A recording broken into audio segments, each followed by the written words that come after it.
اعوذ باللہ من الشیطان الرجیم بسم اللہ الرحمن الرحیم اللہم صلی علی محمد استغفر اللہ۔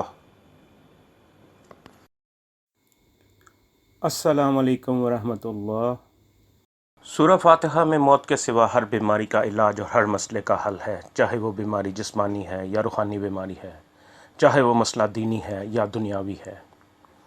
شیخ الوظائف نے اپنے درس بتاریخ 12 نومبر 2015 میں سورہ فاتحہ کی تاثیر اور طاقت کا ایک عجیب سچا واقعہ بیان کیا جو کسی معجزے سے کم نہیں۔ شیخ بتاتے ہیں کہ ان کو ڈھیروں ڈاک آتی ہے اور سینکڑوں خطوط ملتے ہیں جن میں لوگ اپنے مسائل اور اپنے ساتھ پیش آنے والے مشاہدات کے بارے میں لکھتے ہیں۔ ایسا ہی ایک خط شیخ نے اپنے درس میں پڑھ کر سنایا جو بہت دلچسپ کہانی کے ساتھ ساتھ سورہ فاتحہ کی طاقت اور کمالات کا منہ بولتا ثبوت ہے۔ یہ خط بستر مرگ پر پڑے ہوئے ایک شخص کی سچی داستان ہے۔ یہ خط بتاتا ہے کہ سورہ فاتحہ سے ناممکن ممکن کیسے بنا۔ شیخ نے وہ خط پڑھ کر سنایا جو کچھ یوں تھا: میں تقریباً 3 سال 7 ماہ بستر پر پڑا رہا۔ ڈاکٹروں نے مجھے پھیپھڑے کا کینسر بتایا اور مجھے ایک پھوڑا بھی نکل آیا۔ میں شہر کے مشہور ڈاکٹر کے زیر علاج رہا اور جب تک میرے پاس پیسہ موجود رہا میں علاج کرواتا رہا اور دوائیاں لیتا رہا۔ جب پیسہ ختم ہوا تو مجھے بستر کے سپرد کر دیا گیا۔ میرا 15 سال کا بیٹا شہر جا کر مزدوری کرتا تھا جس سے ہمارے گھر کا نظام چل جاتا تھا، اور وہ اتنا تھا کہ میری دوائی کے پیسے نہیں ہوتے تھے، بس کھانا پینا چل جاتا تھا۔ ظاہر ہے کہ 15 سال کا بیٹا کیا مزدوری کرے گا اور اسے کتنی مزدوری ملے گی، اس سے مجھے دوائیاں کیسے مل سکتی تھیں۔ ایک دن میرے رشتہ دار میری عیادت کرنے آئے اور انہوں نے خیریت دریافت کی اور باتوں ہی باتوں میں کہا، تم علاج کے لیے اتنے پریشان کیوں ہو؟ تمہارے پاس کھانے اور دوائی کے لیے پیسے نہیں ہیں اور گھر ویرانہ بنا ہوا ہے اور گھر میں کچھ بھی نظر نہیں آتا۔ میں تجھے ایک مشورہ دیتا ہوں، تیری بیٹی بالغ ہے، جوان ہے، اس کو بیچ دے اور اس سے حاصل ہونے والی رقم سے اپنا علاج کروا۔ میری بیوی بھی موجود تھی اور میری بیوی کو بھی انہوں نے ایسا قائل کیا کہ وہ بھی راضی ہو گئی۔ میرے اندر اٹھنے کی سکت نہ تھی اور کھانس کر اور راتوں کو جاگ جاگ کر میرے اندر بالکل طاقت ختم ہو چکی تھی۔ دکھوں نے مجھے معذور کر دیا تھا۔ سال ہر سال کے بستر اور بیڈ سورز نے مجھے زندگی کی بازی ہارنے پر مجبور کر دیا تھا، لیکن میرا شعور زندہ تھا اور میرا احساس بیدار تھا، اور میں سن رہا تھا کہ بیٹی جوان ہے، بالغ ہے، اس کو بیچ دو، بہت لوگ ہیں لینے والے، اس کے پیسوں سے اپنا علاج کراؤ اور گھر چلاؤ۔ میں نے اس کو کوئی جواب نہیں دیا۔ آخرکار مجھے کہنے لگے کہ یہ بیچارہ پاگل ہو گیا ہے، بیماری نے اس کو پاگل کر دیا ہے، ہم نفع کی باتیں کرتے ہیں، اس کو سمجھ نہیں آتی۔ وہ شخص لکھتا ہے کہ آپ جاننا چاہتے ہیں کہ وہ شخص کون تھا جو مجھے ایسا مشورہ دے رہا تھا؟ وہ کوئی غیر نہیں بلکہ میرے چچا کے بیٹے تھے۔ وہ میرے خونی رشتے کے بھائی تھے، میرے کزن تھے جو مجھے یہ مشورہ دے رہے تھے۔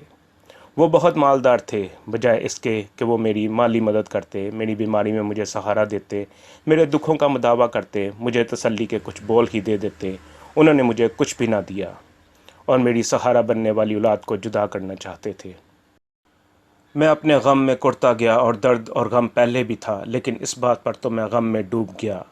وہ چلے گئے اور میں اپنے غم میں ڈوبا رہا اور کڑتا رہا۔ جب وہ چلے گئے تو میں نے اپنی بیوی سے کہا، کیا تم پاگل ہو جو چند روپوں کی خاطر میرے بچوں کو مجھ سے جدا کرنا چاہتی ہو؟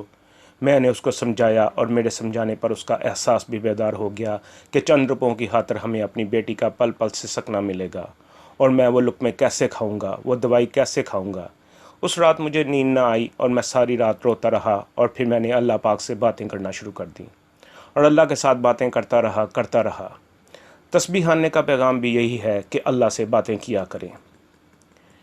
میں ساری رات روتا رہا اور روتے روتے اللہ سے باتیں کرتا رہا کہ مولا، تیری آزمائش نے مجھے اب اس حال میں پہنچا دیا ہے کہ لوگ کہتے ہیں کہ بیٹی بیچ دو اور بیٹی کو بیچ کر سکھ کی روٹی اور سکھی علاج کراؤ۔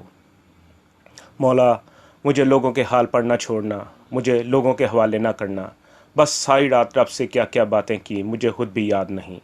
اسی طرح روتے روتے میں سو گیا اور خواب میں دیکھا ایک بہت بڑے بزرگ ہیں اور مجھے فرما رہے ہیں کہ سورہ فاتحہ پر دن میں اور رات میں ہر لمحہ سورہ فاتحہ پر اور سینکڑوں مرتبہ پر بس مجھے لفظ سورہ فاتحہ یاد رہا اور اس درویش کی شکل اور جاؤ جلال یاد رہا اور میری آنکھ کھل گئی۔ میں تو ان پڑھ ہوں، لیکن مجھے سورہ فاتحہ کا نام یاد رہا جو کہ جاگنے کے بعد میرے ذہن میں نقش تھا۔ میں دیوار سے ٹیک لگاتا ہوا لاٹھی کا سہارا لے کر علاقہ کے قریبی حافظ قرآن کے پاس پہنچا۔ عجیب بات تھی کہ ابھی صرف لفظ سورہ فاتحہ آیا تھا اور میں نے چلنا شروع کر دیا تھا۔ میں دیوار کا سہارا لے کر لاٹھی کے سہارے گھسٹتا ہوا حافظ قرآن کے پاس پہنچا کہ مجھے سورہ فاتحہ سیکھنی ہے۔ حافظ قرآن مجھے دیکھ کر حیران ہوا اور پوچھا کہ تم میرے پاس کیسے آ گئے؟ خیریت تو ہے، مجھے بلا لیتے، تم تو اتنے عرصے سے بیمار ہو۔ شیخ فرماتے ہیں کہ اس نے جواب میں ایک عجیب بات کہی۔ وہ لکھتا ہے کہ میں نے جواب دیا کہ لفظ سورہ فاتحہ نے مجھے یہاں تک پہنچا دیا ہے، میں تو ایک قدم بھی نہیں اٹھا سکتا تھا۔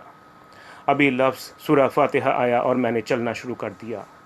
اس حافظ قرآن نے مجھے سورہ فاتحہ سکھائی۔ میں سارا دن سورہ فاتحہ سیکھتا رہا اور رات کو بھی سیکھتا رہا اور پھر میں نے اسے پڑھنا شروع کر دیا۔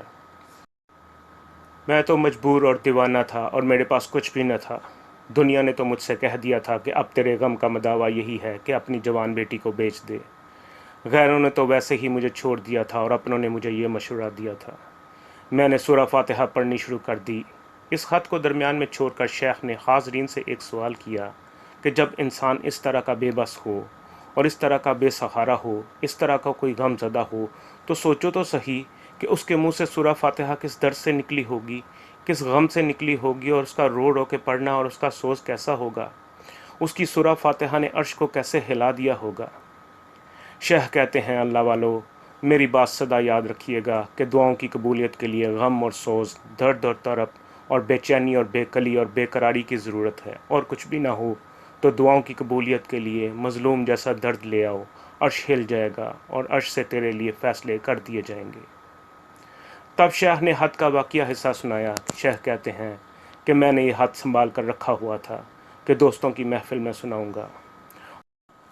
وہ شخص مزید لکھتا ہے کہ میں سورہ فاتحہ پڑھتا تھا اور اپنی جھانکتی آنکھوں سے چاروں طرف دودیا روشنی دیکھتا تھا، اور اہل نظر بتاتے ہیں کہ یہ فرشتوں کا اترنا ہوتا ہے، اور فرشتوں کے اترنے کا مطلب ہے اللہ پاک کی خاص رحمت اور کرم کا اس شخص کی طرف متوجہ ہونا اور اس شخص کے حق میں فیصلوں کا ہونا۔ وہ آدمی لکھتا ہے کہ میری نگاہ جہاں جہاں تک جاتی تھی میں دور دور تک دودیا روشنی دیکھتا تھا۔ میں سورہ فاتحہ پڑھتا تھا اور اپنی بیماری اور قرض سے نجات اور خوشحالی کی دعائیں مانگتا تھا۔ میں مسلسل سورہ فاتحہ پڑھتا تھا کہ مولا، سارے چھوڑ گئے ہیں، کوئی میرا ساتھی نہیں ہے، میرا غم خوار کوئی نہیں ہے، بس اب میں صرف تجھے ہی پکارتا ہوں اور تیرے کلام کے ساتھ تجھے پکارتا ہوں۔ وہ آدمی مزید لکھتا ہے کہ ایک دفعہ سورہ فاتحہ پڑھتے پڑھتے مجھے نیند آ گئی، اور جب میری آنکھ کھلی تو میں نے اپنے جسم میں سے بیماری کو ختم پایا اور میری پشت پر جو پھورا تھا وہ بھی ختم ہو گیا۔ میں نے اللہ کے حضور سجدہ شکر کیا کہ میری بیماری ختم ہو گئی۔ میں اپنے گھر کے صحن میں چل پھر رہا تھا کہ میری بیوی میرے پاس آئی اور کہا، اللہ بخش، تیرے چہرے پر کیا رونق نظر آ رہی ہے جو آج سے پہلے نہیں دیکھی۔ سالوں کی بیماری نے تیرے چہرے کی رونق ختم کر دی تھی۔ تیرا چہرہ تو ویرانیوں کا اشتہار بن گیا تھا، اور ہمارے گھر بیماری نے ڈیرے ڈال دیے تھے اور دکھوں نے راج کر لیا تھا۔ غموں نے ہمیں اتنا ستایا کہ ہمارے آنسو ختم ہو گئے تھے۔ آج یہ تجھے کیا ہو گیا ہے؟ جب لوگوں کو پتہ چلا کہ اللہ بخش ٹھیک ہو گیا ہے تو مجھے دیکھنے کے لیے دور دور سے لوگ آنے لگے۔ لوگ تو کہتے تھے کہ یہ مریض آج مرا کل مرا، بس لوگوں کو میری موت کی خبر کا انتظار تھا۔ حتیٰ کہ گھر والوں نے میری قبر کا بھی انتظام پہلے سے رکھا ہوا تھا اور کفن بھی تیار کروا کے رکھا ہوا تھا۔ لیکن سورہ فاتحہ پڑھتے پڑھتے میں پھر سے زندہ ہو گیا اور صحت یاب ہو گیا، اور میں نے کہا اب روزی کمانی چاہیے، کسی سے کچھ نہیں مانگنا بلکہ اس سے مانگنا ہے جس نے مجھے یہاں تک پہنچایا ہے۔ میں درے میں جا کر کام ڈھونڈنے لگا۔ دوسرے دن ایسا ہوا کہ اچانک ایک ہیلی کاپٹر اس جگہ نیچے اترا۔ اس وقت میں اور میرا بیٹا مزدوری ڈھونڈ رہے تھے کہ وہ ہیلی کاپٹر اترا اور اس میں سے 10 آدمی اترے۔ اس کے بعد ایک اور ہیلی کاپٹر اترا اور اس میں سے بھی آدمی اترے، لیکن وہ وردی میں تھے۔ ان کے پاس دوربین تھی جس سے وہ مختلف پتھروں کو دیکھ رہے تھے اور جانچ رہے تھے۔ ان کے پاس ایک خوردبین بھی تھی۔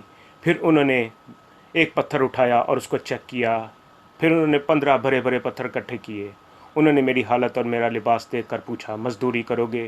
میں نے کہا جی بالکل، میں مزدوری کروں گا۔ انہوں نے ہمیں پتھروں کو توڑنے کا کہا۔ میری کمر میں، میرے ہاتھ میں اور میرے جسم میں اتنی طاقت آ گئی تھی کہ میں نے ہتھوڑے سے ان پتھروں کو توڑنا شروع کر دیا۔